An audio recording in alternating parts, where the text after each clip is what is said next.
What's up, lads, and welcome back to Gladiators Tennis, and this is part 2 of my week of warming up Daniil Medvedev for the Dubai Duty Free ATP 500 event in Dubai. Let's go!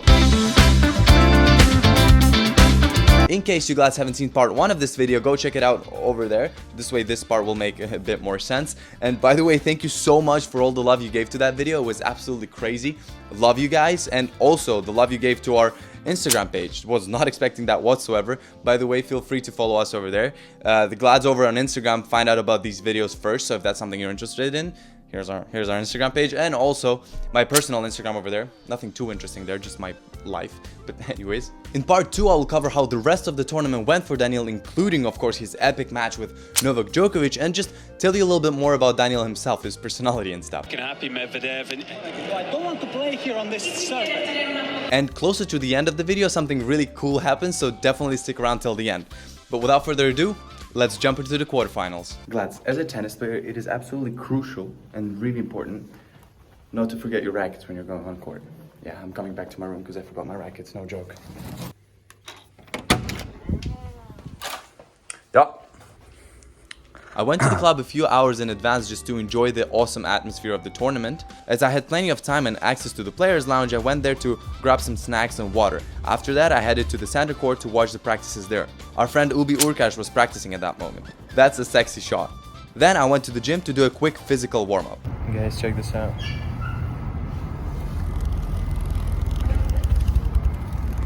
It's a vibrating ball. Having learned from my previous mistakes, I proceeded to changing the overgrip on my racket, even though the old one was still in a good shape. It was then time to go on the court. It was court number 2 again, and as I entered, I did another quick physical warm-up just to make sure I stay warm. Daniil wasn't showing up, so I just sat down and chilled.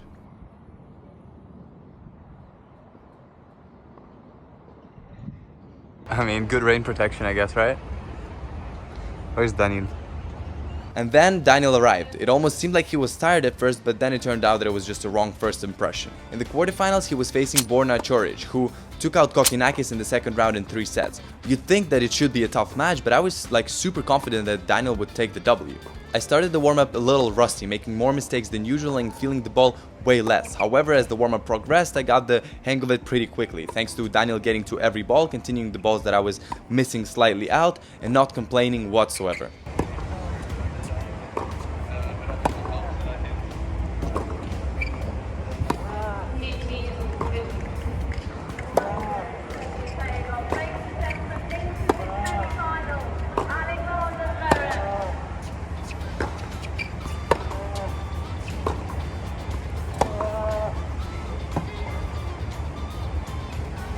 About 5 minutes into the warm-up, Daniil switches racket. I almost kill his coach by trying to pass him the balls that I just picked up, and Daniil shows us insane level of football skills.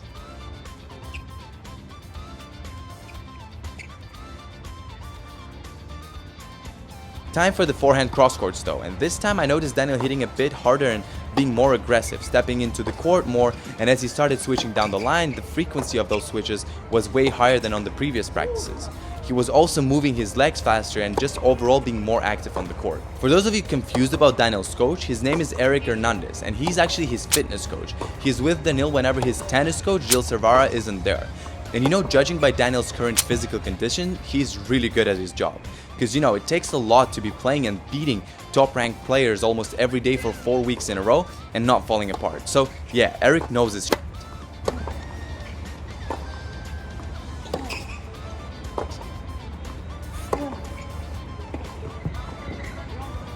During the break, we discussed Rublev's comeback in the second round against Davidovich Fokina. For those who don't know, he was 5 match points down, losing 6-1 on the tiebreak of the second set. And Matt told me that he was entering the shower as he was watching the match, and seeing the score of 6-1, he thought, oh. And then when he got out of the shower and saw that Rublev managed to recover, he was like, damn.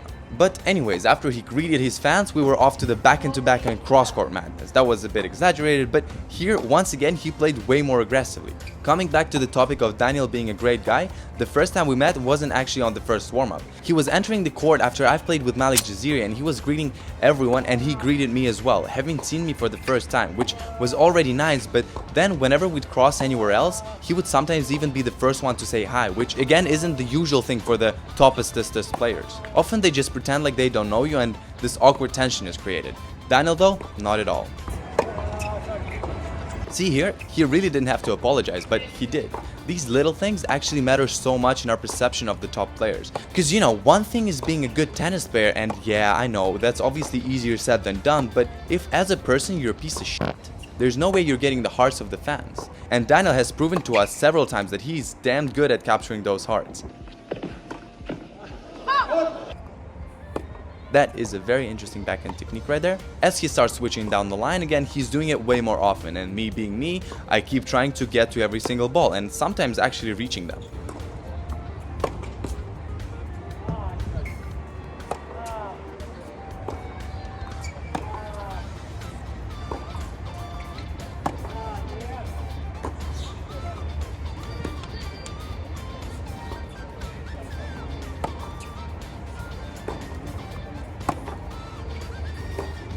Does that switch in a way that literally only he can do without tearing every single muscle in your body.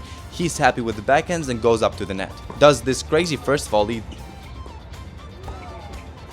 Then I missed this shot because I was being lazy to move my legs. And now that I'm more comfortable with playing with Daniil, I'd sometimes go to the net whenever I'd get a short ball and we'd play a point, which was actually very fun.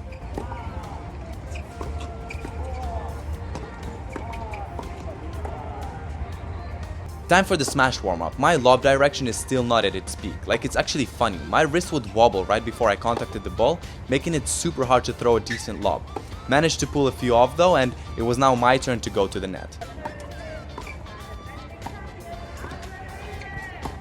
I played a bit faster this time, trying to challenge him a bit more. He didn't seem to be challenged though. In case you're wondering why Rublev is being announced, that's because he's playing his quarterfinals at that time against Botic van der Zalf. Nah, I'm sorry, I'm not pronouncing that. Glads, by the way, I will leave a link in the description to purchase any of Daniil's equipment together with our discount code to save you some money.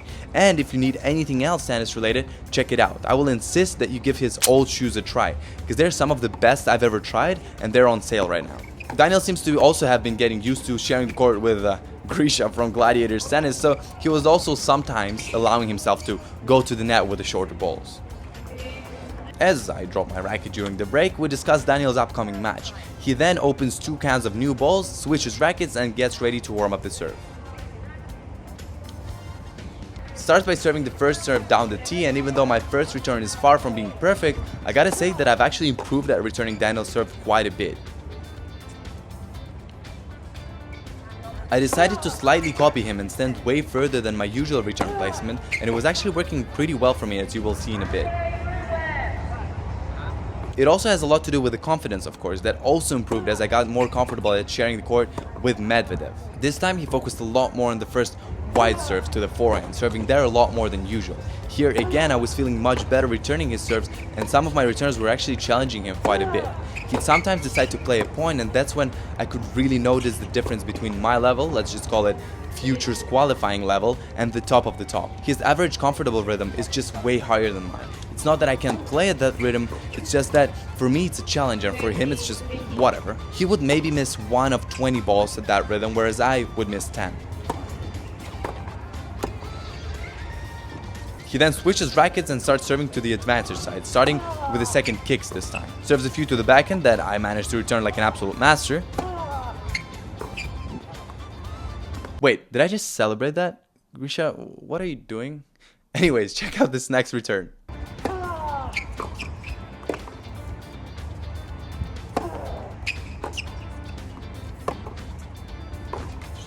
By the way, guys, hold on, are you subscribed? There's like a lot more coming up from my trip to Dubai, so if you're interested in that, hit that subscribe button and maybe even the bell to make sure you don't miss anything. Because a practice with someone whose name starts with an A and ends with a blah is coming up, so if you're interested, subscribe.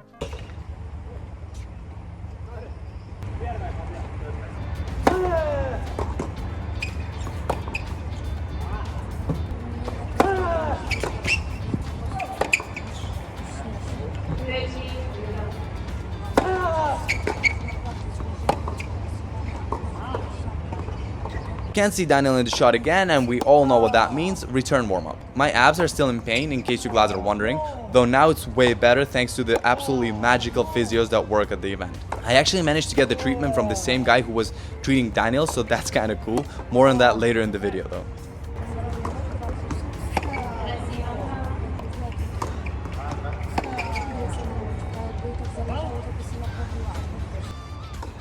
I decided to leave the shots that he missed in the video as well, as it is a very rare occasion to see Daniil miss a shot on the tennis court.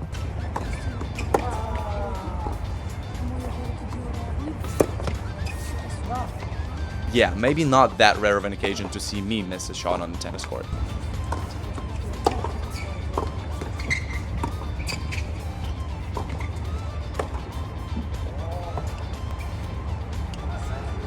Not sure what happened there, but it's time for the advantage side serves.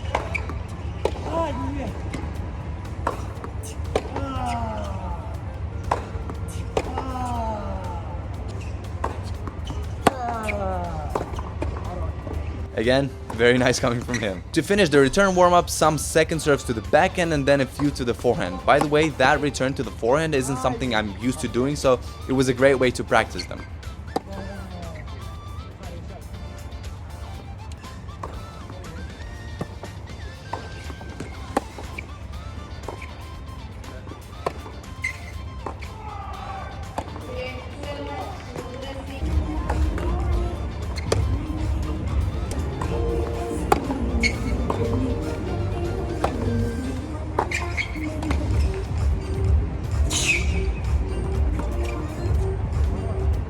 After teaching me a lesson, Anyways, after we shook hands and I wished him good luck for the match, I squeezed through his fans and went to have some dinner. Alright, the food's looking good. Oh, I'm missing a fork and a knife, damn it.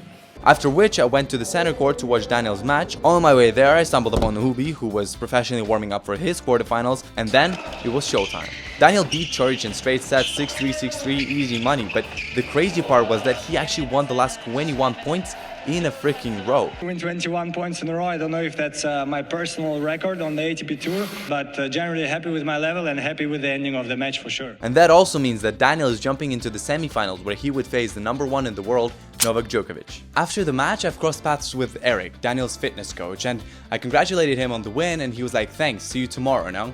And I was like, "I don't know, I hope so." He was like, "Oh, I don't know either," because he's obviously not the one booking the course and the hitting partners. Daniil does it himself, and at that point, he still hasn't booked it yet, so I was like, ugh. So it's the morning of the semifinals. The last four in the game are Daniil Medvedev, Novak Djokovic, Andrei Rublev, and Alexander Zverev. At that point, I already had a confirmation that I am warming up Andrei, which is insane, but I still had no news about Daniil, so I was like, shit, did I fuck something up on the warm-up? But then I get a message from Omar that I am indeed warming up Daniil Medvedev at 3:30 on court number 2 once again. Knowing that Med was playing Djokovic, I had to spy a little bit on him to give Daniil some very valuable advice on how to play against him. And this is not actual footage from that day, but it's crazy how on the first days of the tournament there were more people watching Daniil's or Novak's practices than actual matches, which is kind of crazy. I then went to do my quick warm-up on the court and set up the cameras, and it was now time to warm up for the match with Novak fucking Djokovic. In Dubai, Novak actually set the new world record of most weeks at #1, 378 weeks, beating Steffi Graf. I'm mentioning that just so you have a better idea of just how tough of an opponent Novak Djokovic is, as if you were even doubting that in the first place. However, I felt like if there is a player who can beat Djokovic, who was coming from taking the Australian Open, having dropped just one set, it's Daniil. And even though their head-to-head wasn't in Daniil's favor whatsoever, last time they played was at the US Open and Daniil took the W. Usually during the warm-up, I'd ask him about his thoughts on the upcoming match, how he's feeling, etc. But this time, even though there definitely was a lot to talk about, I decided not to mention his upcoming match with Novak whatsoever, as I'm sure there's like 1,000 other people who have asked him the same thing and he'd probably be tired of it at that point. Plus, it puts additional pressure on him, which is never good. And even though you might argue that whoever Daniil warms up with before the match can't really affect him in a good or bad way, but I just like to think that it can, and just always try to do my best to help him in some way. So yeah, decided not to mention Novak whatsoever. The only time we did talk about it was actually on the first ever warm-up, when he asked me who else I played with and who I'd like to play further on, and I was like, yeah, Novak obviously, but he seems to be a little picky when it comes to his practices. I was like, if I screw up a lob on the warm-up with him, he might be like, what the fuck are you doing? Whereas with you, it's just chill and no pressure. And he was like, yeah, I like literally don't care, it's cool. And I still cannot get over his technique. I mean, editing these videos, I've seen him take so many shots and it gets me every time. Just how smooth and fluent it is, utilizing his entire body to just destroy the ball. What we did talk about during the break though was cars. It turns out he's actually really into cars, which is first of all absolutely awesome because in case you guys didn't know, I'm a proper petrol head, but also that's something really rare for the tennis world. So I was quite surprised to know that. He does have a contract with BMW, but I just thought, you know, yeah, whatever, many players do, but they might not really care. But he actually knows a lot about cars, you know, Need for Speed fan and stuff. Backhands, and here the technique is even cooler because he's almost slicing the ball when he hits the backhand, kind of digging it out of the ground. Here I went to the net, and instead of switching the ball right away to kind of put me in place, he went with it and continued the rally cross court. As we continue to rally, I realized just how much I'd rather prefer to go backhand to backhand than forehand to forehand in a match against Medvedev. I'm getting a little carried away, but hey, done with the backhands and starting to warm up volleys. I got a short ball and decided to go to the net again. And Daniil is being cool here once again, not ending the point right away, but rather continuing volley to volley with me. This time when I went up to the net, Daniil was hitting quite hard. It was a bit challenging, but I totally managed to handle it.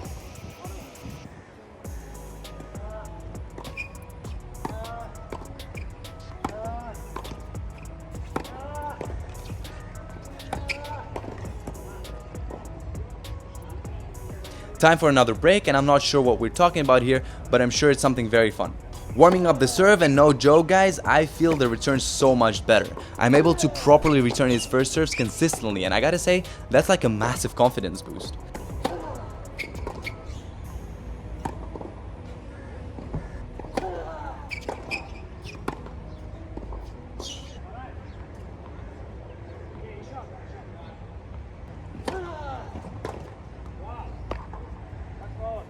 Glads, I'm not exactly sure he actually said like Novak, but it definitely sounds like it on the video. So Daniil, if you're watching and you didn't actually say it, sit down. But yeah, that was a lucky but awesome return. The fact that I'm able to return these consistently once again confirms my theory that the problem of playing with these guys is not going to be at the serve and return step, because I can serve over 200 kilometers an hour. And I can definitely return Daniil's serve, for example. Yeah, maybe with new balls I'll receive a few aces here and there, but I really don't think that starting the point would be the problem. Much rather the consistent rhythmic pressure after the point has started, where if you make a slight tactical mistake, they just have you by the balls.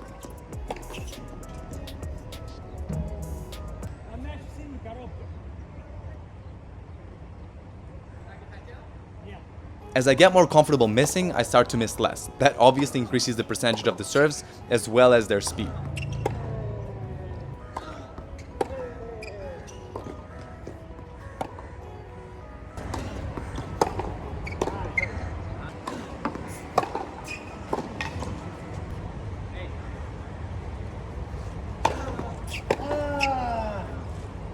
Yeah, I got a little too cocky there, not too sure how I was planning to ace Daniil Medvedev.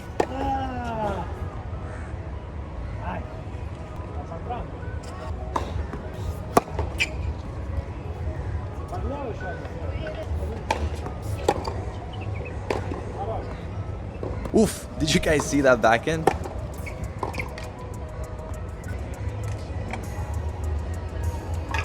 Alright guys, I just gotta say that this was the most intense match that I have ever watched, and even though Daniil did win in 2 solid 6-4, 6-4 sets, the tension for me was just unbearable, because watching it live, you know, this guy who you just played with beating the #1 in the world on the center court in Dubai, it's just something else. So the excitement when he did win was just through the roof. That's them arguing over the foot fault moment, kind of weird reaction from Novak, but whatever. After the match, the fans were going crazy and not letting Daniil go, but I still managed to congratulate him and his coach in the changing room, which is kind of awkward, but still. And Daniil was like, thanks, and he was like, Grisha, right? And I'm like, yeah. He's like, because they keep putting your name like Gregory with an E, but it's Grigory with an I. And I'm like, yeah. So he's like, okay, so it's Grisha. I'm like, yeah. And this time, as I was leaving, he was like, see you tomorrow. And that meant that I am warming him up for the final. Before all that, though, I congratulated his wife, Daria, who I've crossed paths with in one of the hallways. And this wasn't the first time I've seen her, but every time I did before, it gave me an impression that she was giving me that look of like, fuck are you looking at, you know? But she actually turned out to be very nice and sweet. It's the day of the final, and I get a confirmation from Omar that I am warming up Daniil on the center court this time, which I thought was weird because we kept warming up on court number 2, but I thought, okay. So there I am, waiting for Daniil after having finished another warm-up, and I look at the time and I'm like, wait, hold on. There's no way Daniil is 10 minutes late to the warm-up. So I get out of the stadium to check and I see Eric and he's like, we're on court number 2. And I'm like, oh shit, no way. I sprint back into the stadium, grab my rackets, grab my bag, sprint to court number 2. And as I'm entering, I'm like, Daniil, I'm sorry, man. They told me center court. He was like, yeah, no problem, man. It's all cool. I thought so. That's why I sent Eric to check. So he was once again very cool about it, solidifying my impression of him as a person. The problem here is that, well, we don't have the footage of the warm-up before the final because I left all of my camera gear on center court. But yeah, it went great. I gotta say that it was probably the best practice out of all of them. Of course, the only one that I didn't get on camera. But anyways, my entire family actually came to Dubai to watch the semifinals and the finals of that tournament. And my mom was watching the warm-up with Daniil. And before he saw me talking to her, so as we finished the practice and we were leaving the court, he was like, hello, to my mother. How sweet is that? It's funny because it's the finals day, the only one chilling in the players' lounge is Daniil. How are you doing? All good? All good, sir. Anyways, Glads, it's the final, and the two finalists are Daniil Medvedev and Andrei Rublev. And let's just say that it wasn't an easy match for me to watch, and I will get into the reasons why in one of the future videos. But for now, Daniil Medvedev is the champion of the Dubai Duty Free ATP 500. Stop winning right now. The ceremony was very sweet, as these two guys know each other since they were like teenagers. As well. I don't know, maybe he didn't like it. You cry a bit? Or no? No, a bit? Only a bit?